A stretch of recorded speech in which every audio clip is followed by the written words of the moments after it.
Good morning, good afternoon, everybody, wherever you are in the world, and welcome to this special webinar, launch webinar of our newest projectors, XDM and XDX. My name is Richard Marples, and I work in the entertainment division here at Barco, in the headquarters in Belgium. Yeah, and I'm Koen van Belle, product manager for fixed installation projectors here at Barco. So thanks for joining us here on the Blueloop platform. Thank you to Blueloop for making it available. We hope that you find the presentation both interesting and entertaining. We'll do our best. It should last about 45 minutes. So let's get on with it. First of all, before we begin, a very quick overview of Barco for those of you that don't know us. So Barco designs technology to enable outcomes, bright outcomes all around the world.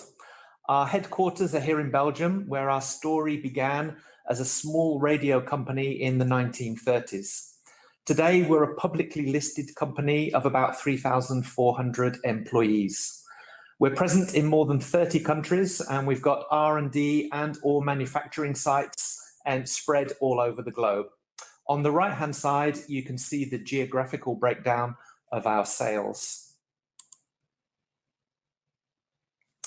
Barco, B-A-R-C-O, actually stands for the Belgian American Radio Corporation. And it began in 1934 by an entrepreneur importing radio components from the United States to build radios. Those very old-fashioned kind in wooden cabinets with lots of valves inside. That was almost 90 years ago. Barco today is made up of three main divisions: entertainment, healthcare, and enterprise. Entertainment, as the name implies, handles everything that keeps you entertained and is by far the most interesting and exciting, purely from an unbiased point of view, of course. Our main products in entertainment are projectors, image processing systems that we deliver into markets such as cinema, live events, themed entertainment, but also simulation, high-end residential, and virtual and augmented reality. The enterprise division is everything that goes into corporate and government environments, such as control rooms, meeting rooms, and collaboration, using all kinds of technologies such as LCD, LED, rear projection, and one of our better-known products more recently, ClickShare. We've also got recent innovations such as WeConnect, which is a digital learning platform for education and corporate establishments. Healthcare, as the name implies, provides specialist solutions for visualizing medical images. Not only the special displays and monitors, but increasingly also the networked visualization systems that link all of these screens together. You can imagine that these displays need to be very accurate, sharp, and with zero latency. You don't want your surgeon to experience a problem when he's performing your keyhole surgery. You can see on the right-hand side of the chart the split between the different divisions, and so it's confirmed entertainment is indeed the biggest as well as the best. So we're here today to launch two new projectors that are specifically aimed at the themed entertainment markets and build upon our recent success in cinema, the SP4K projectors that we developed specifically for the cinema market. But before we get into details about them, I first want to introduce some special guests who will tell us a bit more about what the current trends are in the market and just what is needed to make successful digital attractions for themed entertainment. So first of all, we're going to be talking to Oliver Cully of Scallywag Entertainment Limited about general trends in the market. And then we'll hear from Thomas Gellerman of Kraftwerk Living Technologies, who will discuss the requirements with regards to technology in digital attractions. With the busy time schedules of everybody, different time zones around the world, and sometimes very dodgy internet connections, we did take the precaution of pre-recording the two sessions with our invited guests. So what I'm going to do is play back those recorded interviews in just a moment. However, you'll be pleased to know that those special guests will be joining us at the end, live and online, to answer any questions that you may have. So you can fire questions and they will answer them live. So exactly as was explained by Emma at the beginning. So first of all, we'll play the video with Ollie now. So first off, I would like to introduce Mr. Oliver Cully, who is the founder and CEO of Scallywag Entertainment Limited. Ollie's got more than 18 years of experience in commercial real estate and location-based entertainment. He's formerly of Merlin Entertainments and was their business development director for APAC. He lives and works out of Hong Kong. His company supports operators and owners of attractions and intellectual property and helps them expand their business in the region. Good morning, Ollie. Thank you very much for joining us today. Thank you. Good morning. So we've known each other for a few years now, and last year Barco commissioned some research from Scallywag Entertainments to investigate Barco's position in the projector market, as well as to understand more broadly the direction of location-based entertainment. Can you tell us what kind of research you carried out and for Barco, and with which kinds of companies? Yeah, so last year, it was sort of early last year, we did a fairly substantial online survey seeking feedback from LBE companies of all sizes, from theme park operators, FECs, aquaria, arcades, esports, as well as ride suppliers, system integrators and service providers. We were focused on the senior level directors and decision makers, primarily in technical and project management roles. Geographically, we were diverse, covering all parts of the globe. And of course, as you would expect, we focused mostly on Barco clients and partners, but we also obtained feedback from companies not currently using Barco products. Then we also undertook some fairly in-depth interviews with a smaller number of partners, and with the results of both the survey and the interviews, we were able to get feedback across a fairly broad array of issues. We explored many areas, including equipment and attraction sourcing processes and challenges, with a particular focus on the use and experiences with media equipment, as well as media equipment manufacturers, and then relating to both the purchase and ongoing maintenance. We also discussed market trends, including relating to AV equipment in the attraction sector. Okay, thanks for that. So you did this survey initially at the beginning of 2020, which was at the beginning of the COVID impact. Can you tell us, were there any trends that you identified? And could you perhaps give us a quick overview of what these were? And I believe we've got a couple of slides, and I will attempt to start the slides whilst you begin talking.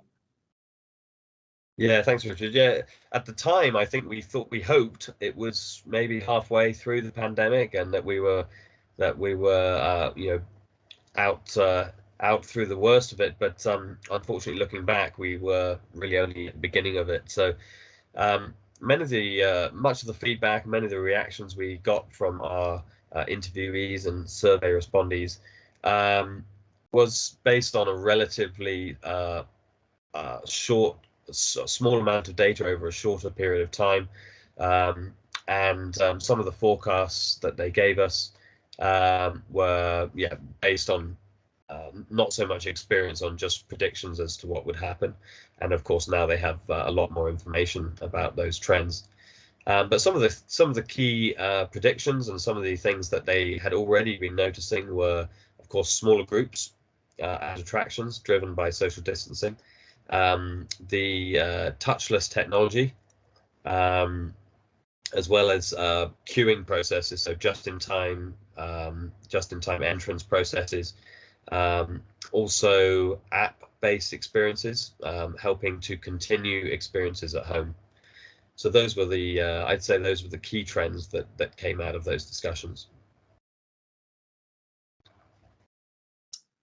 Okay, thanks. And we recently asked you to update this research on a smaller level, but to try and see if there were any changes happening in the market. So now, more than 1 year later, is there anything new? What else have we learned in the meantime?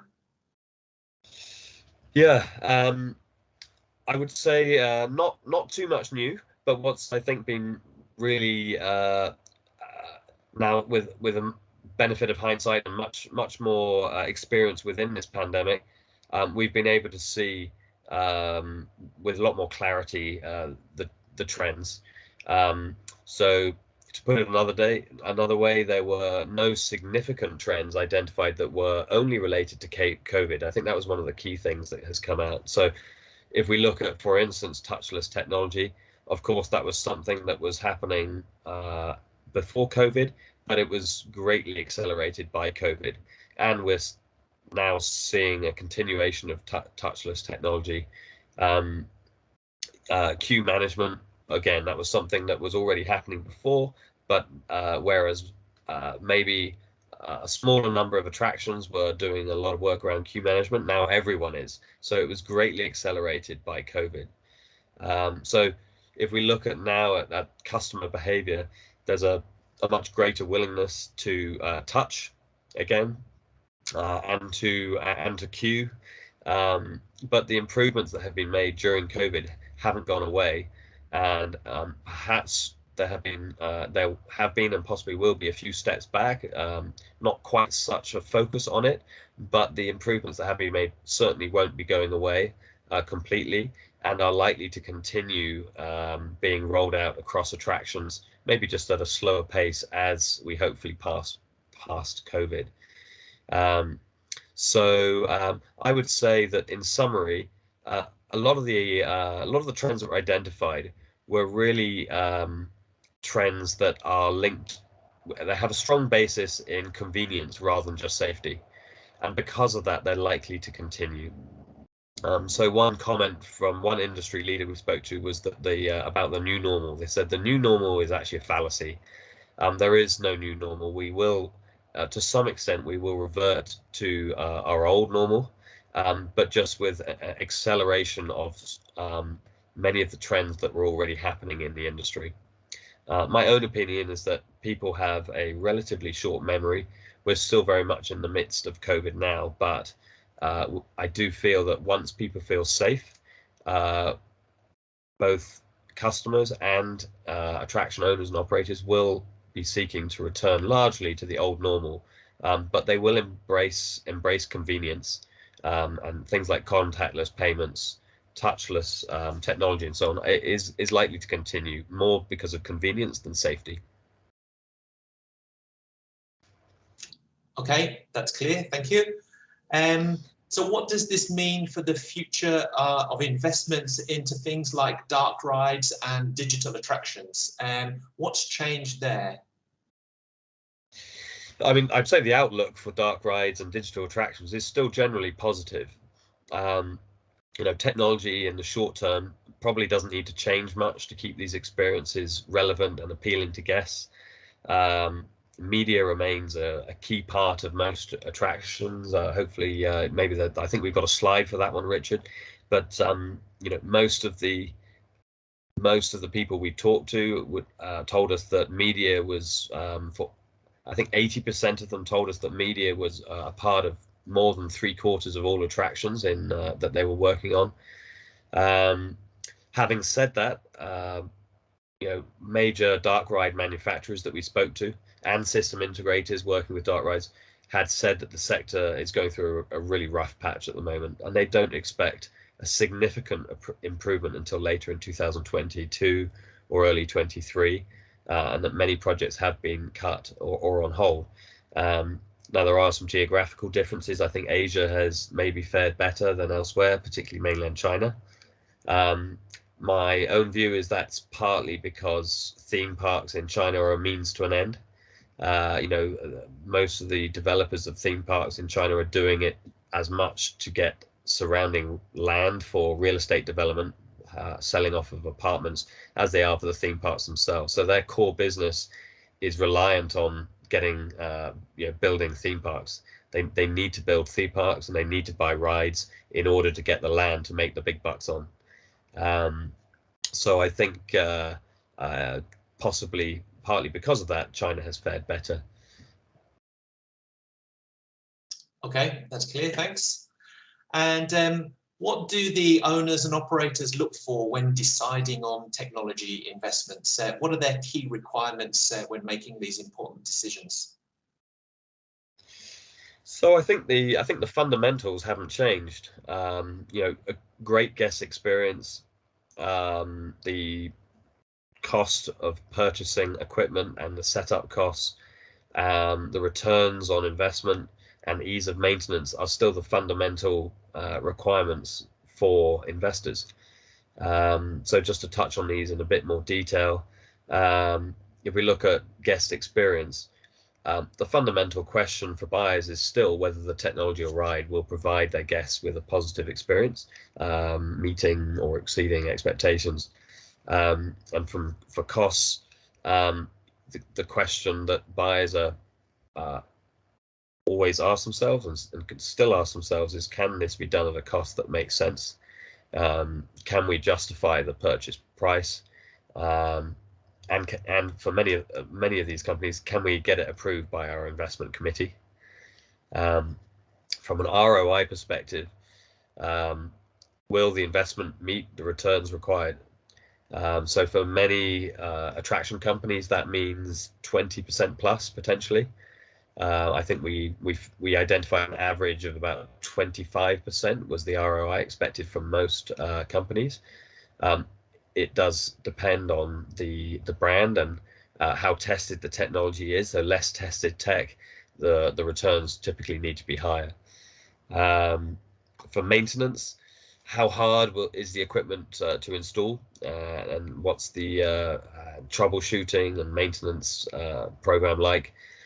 Is the buyer confident that the manufacturer or systems integrators can provide the necessary support, and especially with current travel restrictions, which have made things more complicated? So long distance maintenance, can it be maintained on site? And training of end users, which is something that has always been important, but never to the extent it is now. Training of systems integrators, and can systems integrators get the support they need so that the downtime of rides is reduced? So it's also linked with the lifetime of the technology. In our survey, we identified that the preferred lifetime of technology was 6 to 8 years, and we've seen no change to this with COVID.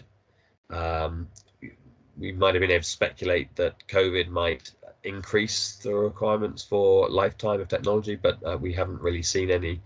That's sort of just maintained at that level. So the question is the technology going to last without substantial levels of direct maintenance, including replacement parts from the manufacturer or systems integrator? And can the buyer be more self-sufficient during the lifetime of the investment?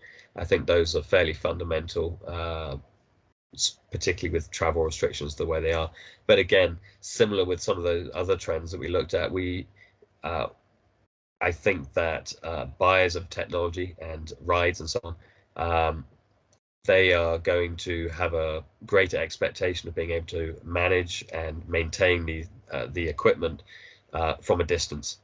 And as I understand it, Barco and many technology manufacturers have massively stepped up their game in terms of their ability to do that from a distance. So maybe that's a nice segue to Barco to talk a bit about that.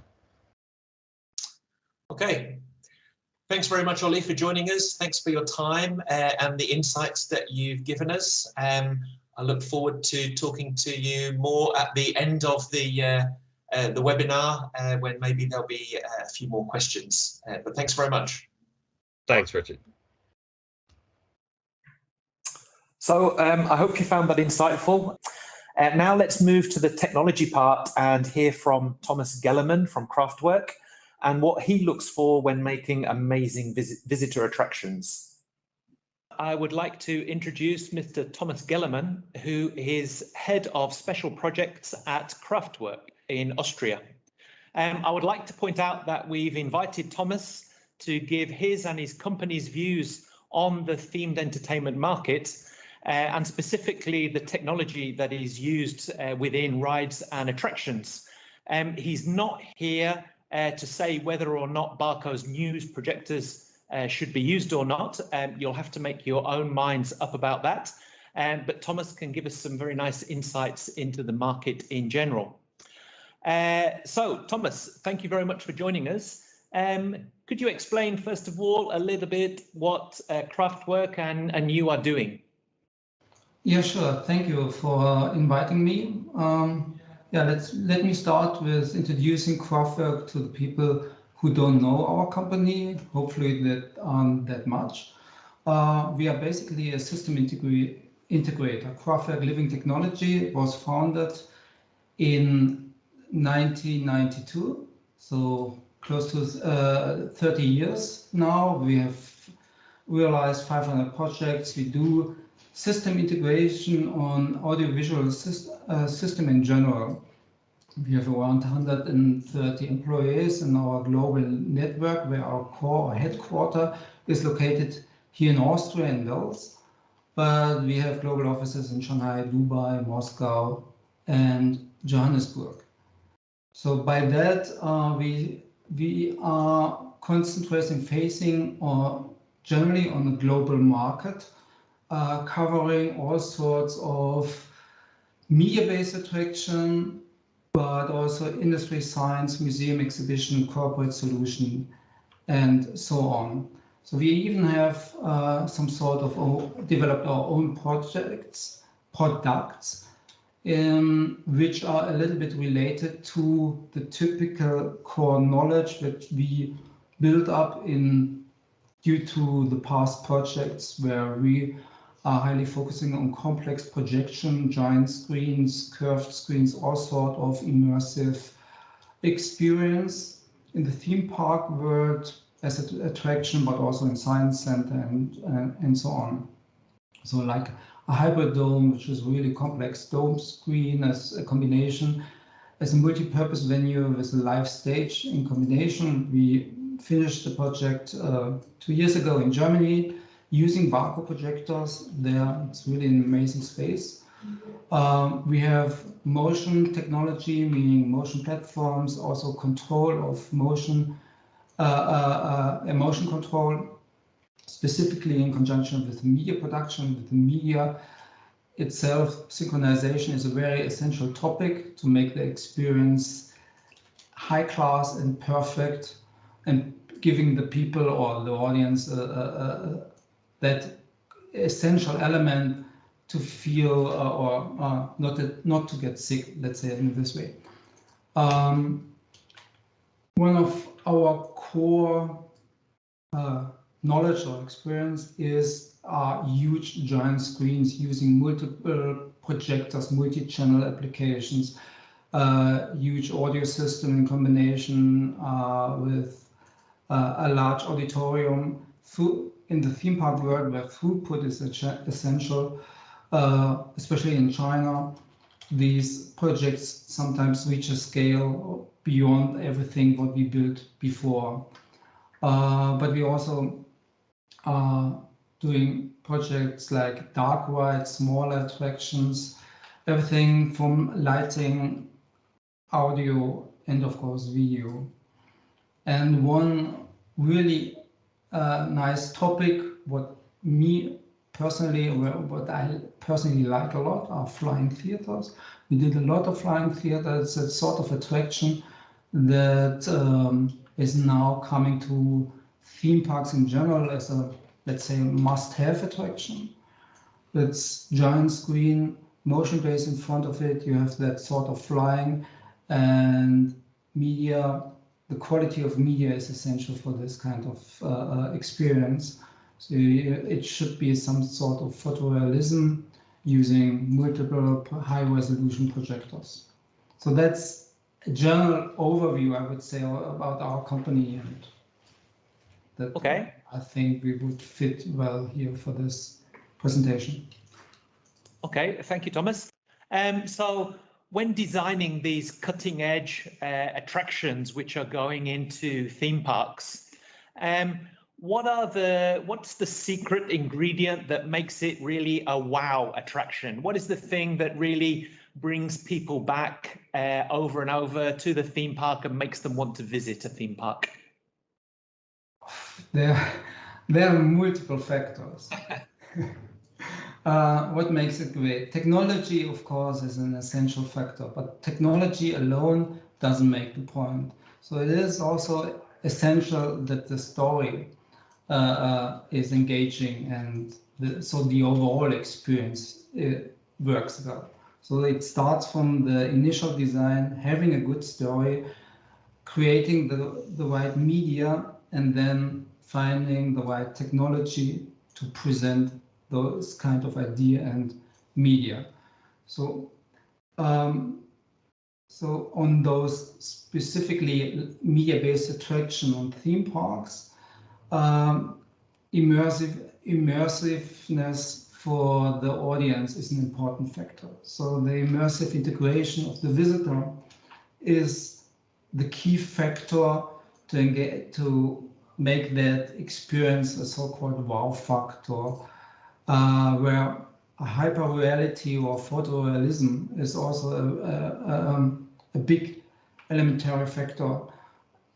Like a dark, like a flying theater, or a media-based attraction like a 4D theater is basically a simulation, and we try to beat the reality, making even more out of it. So it's a virtual experience where all the small bits and pieces need to work in conjunction to make a big thing.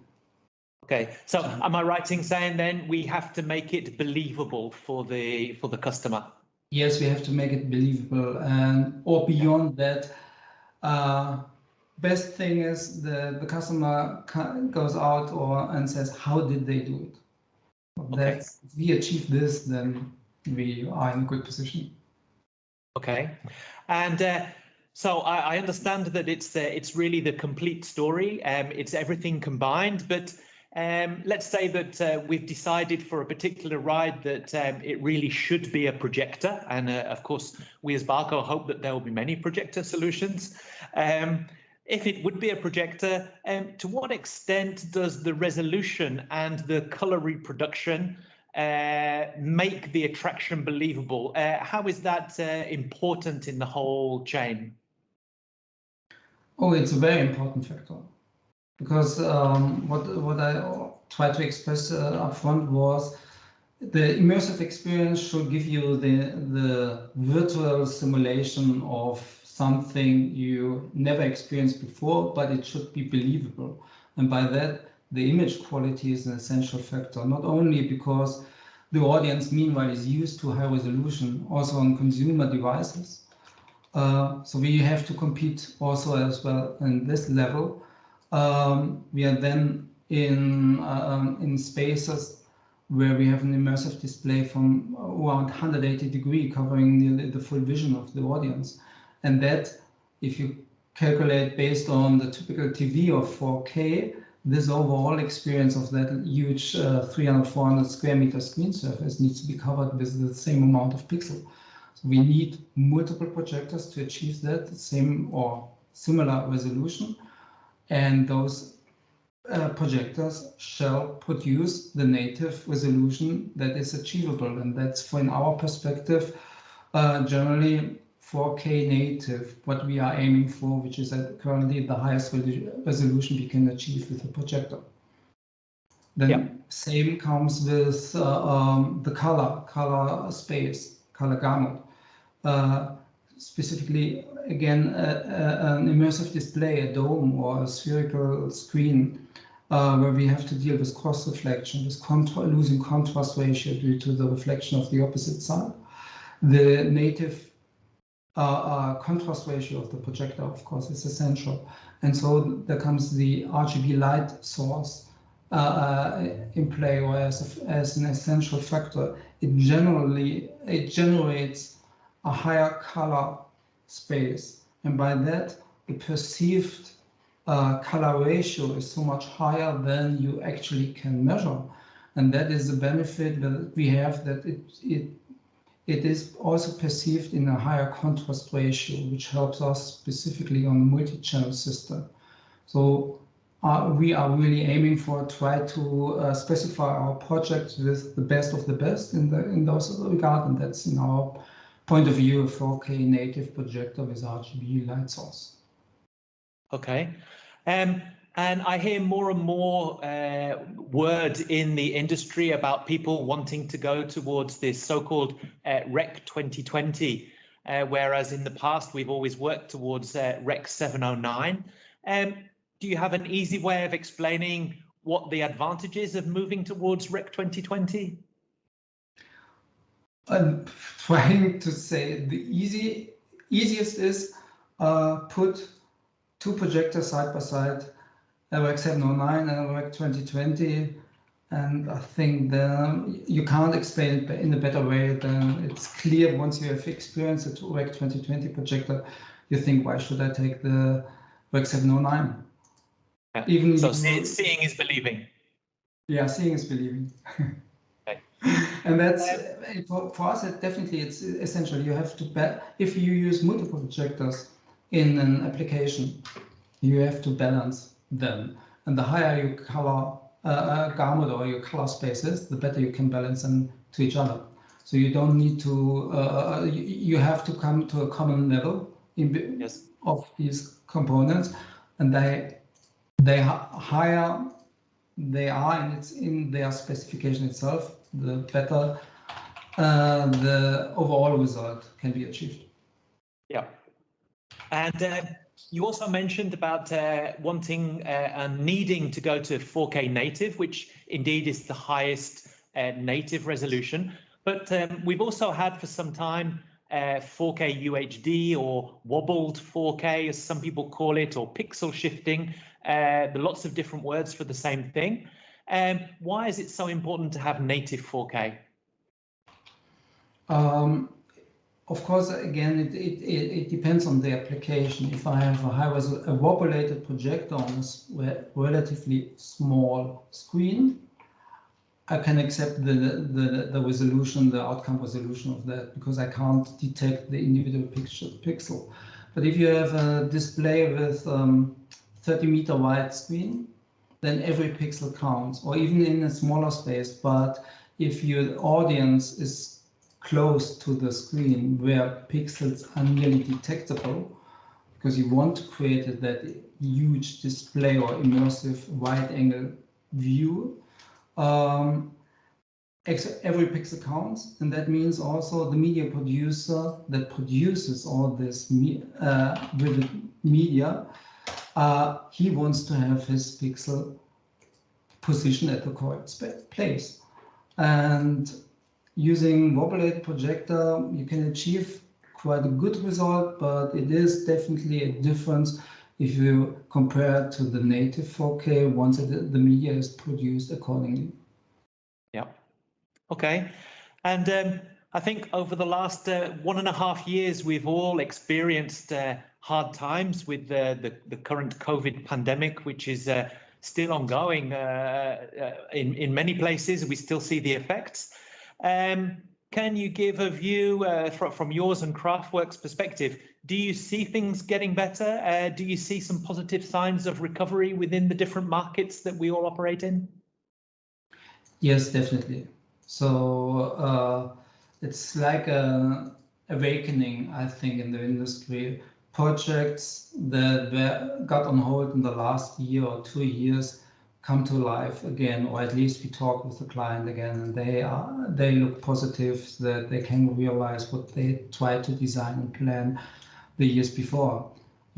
Luckily, we were in a position due to our global market that we covered the last year with a lot of completion of projects, ongoing projects, even if we had some challenges with travel restriction, but we were luckily in the position to complete those things promised on time. So meaning things that have been installed last year or this year will open. They open right now. We have some of the attraction that actually opened last month, this month, and so on. So we see very positive signs. We have a lot of getting a lot of RFIs, RFPs. So yeah, I think there's really a positive vibe noticeable. That's good to hear. So Thomas, thank you very much for joining me today and giving us your insights. I'd like to thank you very much and hope to see you soon. Great, thank you. Thank you very much. Then. Bye. Bye. Ciao. So I hope the audio enabled you to follow that interview and that the insights were interesting. So moving on, Barco has a long history in cinema projection, and we've been a market leader in that sector for quite a few years now. We have a long-standing technology heritage. We've got lots of laser technology expertise. And in fact, just yesterday, we celebrated here in the factory in Kortrijk the 100,000th cinema projector coming off the production line here. So there was quite some festivities. In innovation, we've been breaking ground with numerous industry firsts, and we introduced our first laser cinema projectors back in 2014 already. So Kun, why have we built these two new models, XDM and XDX, out of a cinema platform?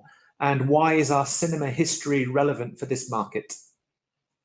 Well, the needs of the cinema market are quite similar to the needs of location-based entertainment owners and operators. The show must go on. The show must be amazing and inspire customers to come back for more. A good show spreads by word of mouth, social media, and the news, and so more visitors come. Visitors are everything. Bums on seats in a cinema is just as important as bums on seats in a dark ride or a museum or a planetarium, but there's more. Over the past 10 to 15 years, cinemas have transitioned from 35mm film to full digital technology. With this transition, we have seen a massive shift in the way they organize their companies. Previously, cinemas had projectionists on site in every theater to make sure that the film played out without hitch. Those projectionists not only laced up the films into the projectors, but they also carried out maintenance and cleaning on an ongoing basis. Now that everything is digital, cinema chains work with a skeleton staff. There are no projectionists. Everything is operated and controlled from a distance. From switching on the projector, ingesting new content into the media servers, putting together a playlist, including trailers and adverts, and starting the film on time in the correct theater. This is rather similar to location-based entertainment venues. They too are looking for operating efficiencies.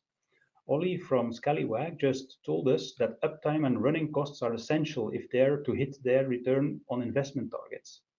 Long-distance maintenance and self-sufficiency are increasingly important, especially now with travel restrictions.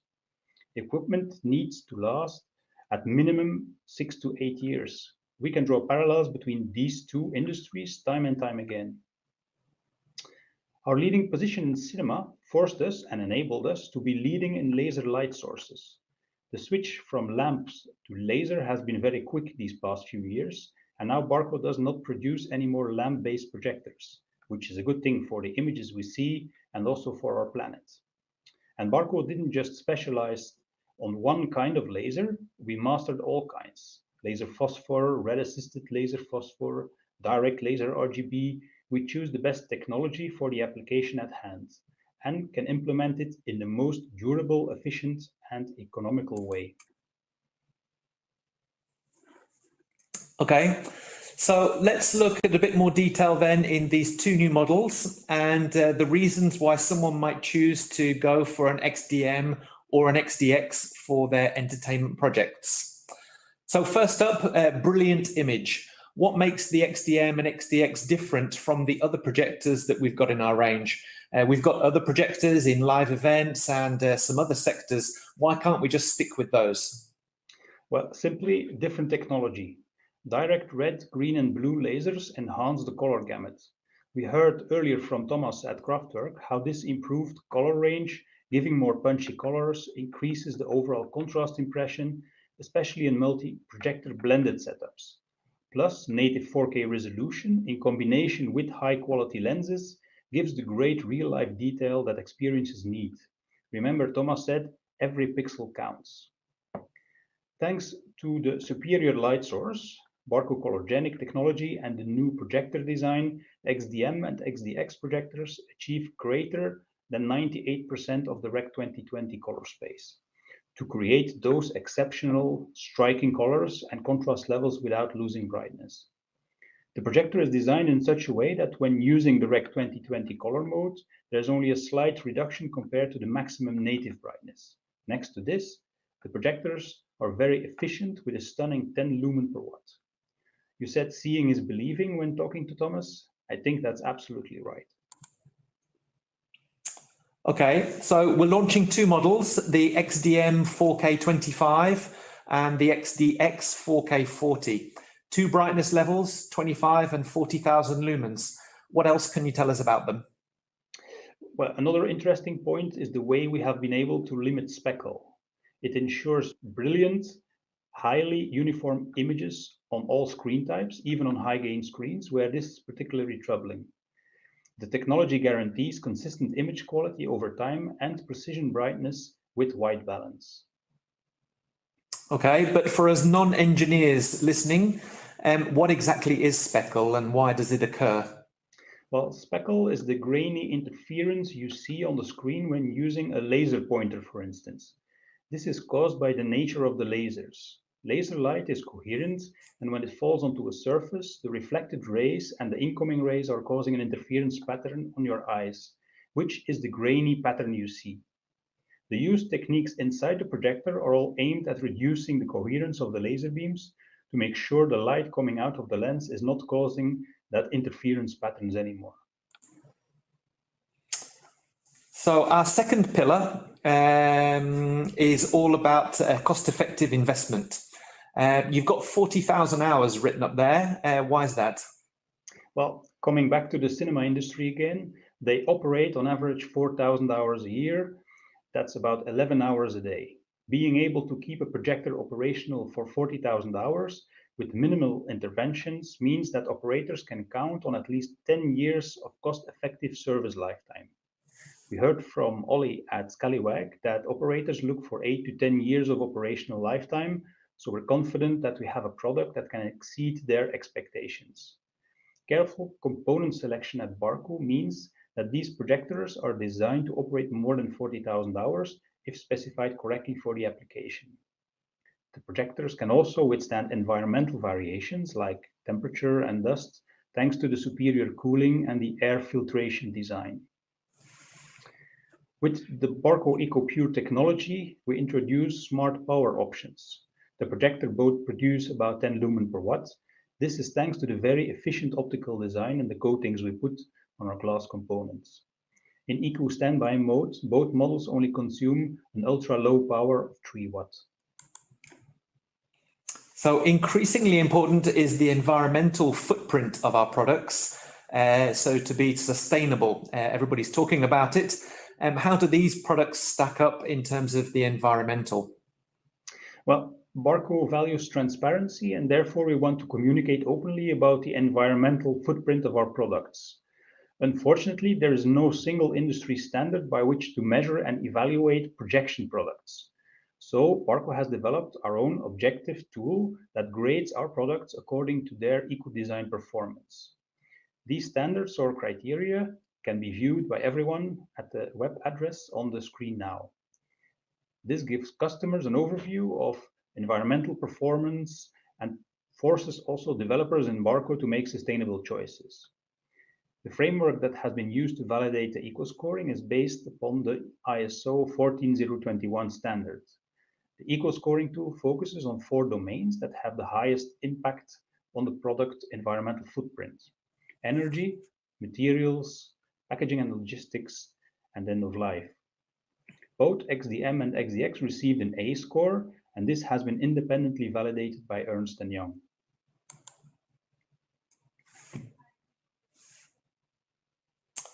That's good. So now the last element to consider, operational efficiency. We've already talked about the projectors being cost effective from an investment point of view. So what do we mean exactly by operational efficiency? Of course, operational efficiency also contributes to make the projectors a cost-effective investment, but here we specifically talk about operating the projectors over their entire lifetime. So both projectors are designed with maintenance and efficiency at heart. Modularity is important for the uptime management of your venue. Any trained and certified technician can replace a module locally, so you don't need to send it back to repair centers. Individual laser plates can be replaced to restore brightness levels. The projectors have reduced maintenance interventions, meaning less frequent checks and less costs. For instance, the filters are washable and can be reused. The projectors are also delivered with a sturdy frame around them. This allows the projectors to be handled easily, fixed into position, and provides protection to the body parts. Together with the large lens range, including ultra short throw and high contrast models, the XDM and XDX can truly meet any setup challenge. Another unique feature is our projector management suite. This allows service people owners to proactively monitor the health conditions of our projectors and proactively plan for maintenance cycles to save time and costs. A simple internet connection to the projectors without any additional hardware or software and without a complex setup procedure means that the running data from the projector can be accessed anywhere, anytime, on any device, securely. And it can even be easily integrated through API with your own tools and current processes. But what if the customer is rather sensitive and he doesn't want his install base connected to the cloud? That's no problem. You can choose whether or not you connect your projectors. The owner of the equipment is in charge. So that's the XDM and XDX. There are many more technical details and specifications. They're all available on our website. You can go to www.barco.com/products/installation projectors, but we'll let you read those in your own time afterwards. In order to give you a better look at the new models, we put together the follow video clip. So let's watch that now, and then we'll come back for some live questions.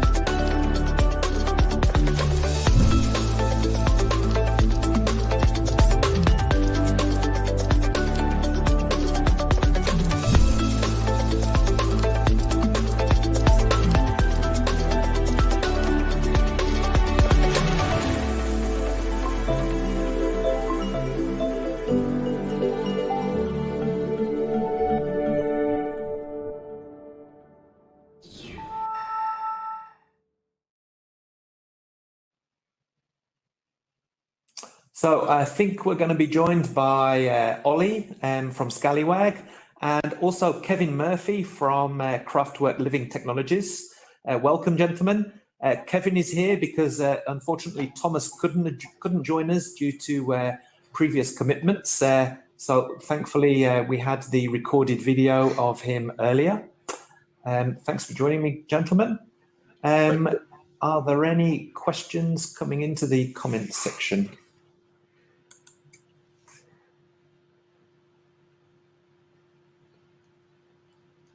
Looks like we've got a few technical ones, probably more for Kevin and Cohen. Yeah. So first question here, maybe this one for you, Koen. Are these projectors capable of showing content in 3D? Yes, they are. They can show 3D active and passive up to 4K at 60 Hertz. Okay.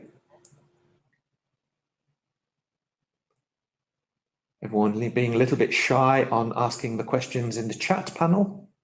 Well, there's a few questions there, I can see. Can you? Well, one of them is what was the most technically challenging entertainment project for you and why? So that's probably aimed at us to a certain extent. Yes. Because I'm definitely not Thomas Gellerman, who's incredibly clever. And that's one of the things for me. I used to design technical systems, but since I joined Kraftwerk, from a technical point of view, the guys there are exceedingly capable. So I focus on the commercial relationships and management. But what I can say very, very quickly is that probably the most challenging project that we've ever worked on, and one of the largest, not the very largest, is actually the Saudi Arabian pavilion that's going to open in Dubai 2020 on the 1st of October. It's a huge pavilion. I think it's the second largest pavilion on site. Technology plays a major part from the outside right the way through, and it uses virtually everything you can imagine. A lot of LED, a lot of projection. I know we're using quite a lot of F90s in there in various spaces. We have complex curve LED, in other words, curved in 2 directions with domes, and it's actually already won or been allocated 3 Guinness World Records, one of them for the largest interactive lighting installation and a second for a mirrored LED, which our guys basically designed and built with the rest of the team. So that's one to keep an eye open for in October. Fantastic. You're right, I can see the questions now, so that's good. The system is working. Another question for you, Koen. What about warping and blending for the XDX and XDM? There is no warping and blending inside XDX and XDM, so it has to be done in the media server. Okay, clear.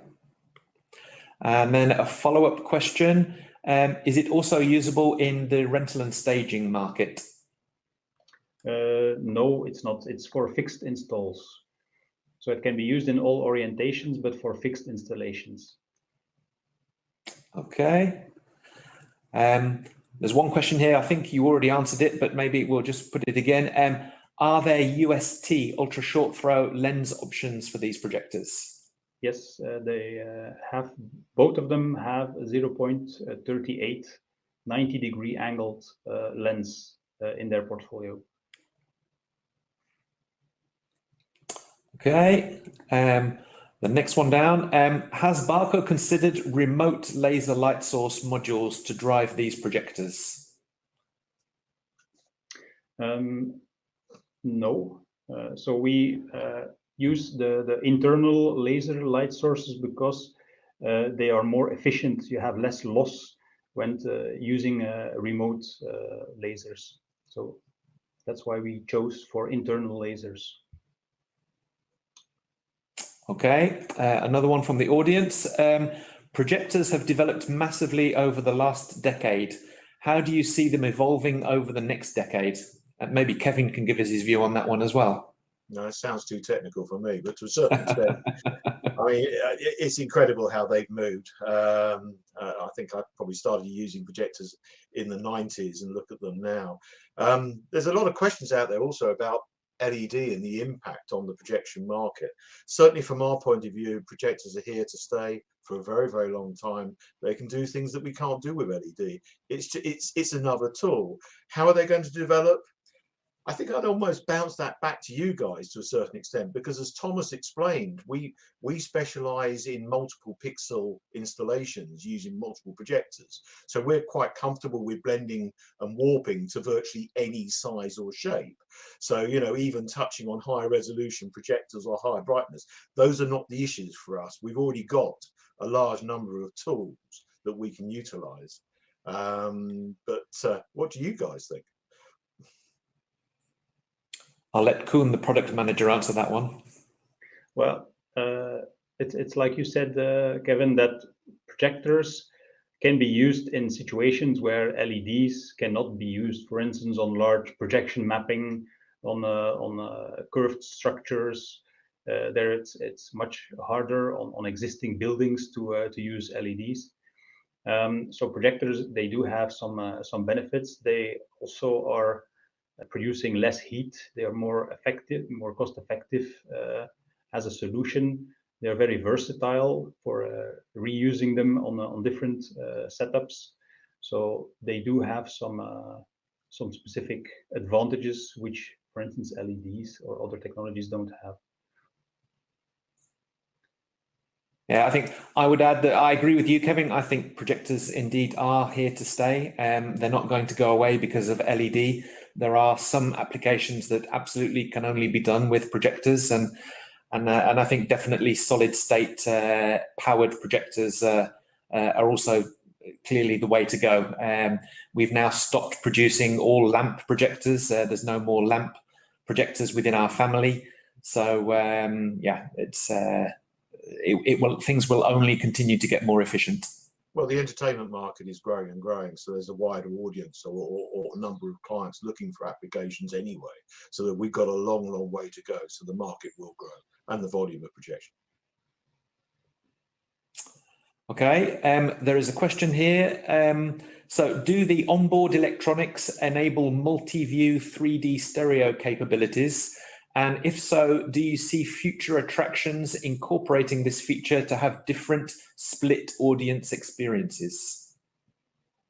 Well, the XDM and XDX do not have the multi-view 3D stereo capabilities. However, like UDX has this function in there. So yeah, not on XDM XDX, but on other machines we have. Did you want to add something there, Kevin? No, I think that's a good answer. Okay. Question here for Ollie. Did the tech trends vary around the world with your research? Were there any differences between Asia, Europe, North America? Did everybody react in the same way? Not significant differences. The differences were probably more relating to the companies. So different cultures within the companies, different budgets, and different ways of getting projects approved and things like that. So companies with multiple sites across the world in different geographies tended to run things in a similar way across those geographies. But we didn't see any major differences in trends between markets. Having said that, I think we have to acknowledge that most of the companies we were talking to, even if they had projects in, let's say, developing markets in Asia or South America and so on, they tended to be Western companies and most of them were regular clients of Barco. Not all of them, though. We didn't necessarily speak to lots of local operators in China, for example, or and so on. So, I think if we dug deeper, there might be some trends at a more local level that we might identify. But certainly, at those international companies with across multiple markets, not significant differences. Okay. I think we've just about used up the hour. So I would like to end by thanking you gentlemen very, very much for joining us and for making this launch webinar what it was, for giving us your insights. And thank you everybody for joining online, and I hope that you found it interesting.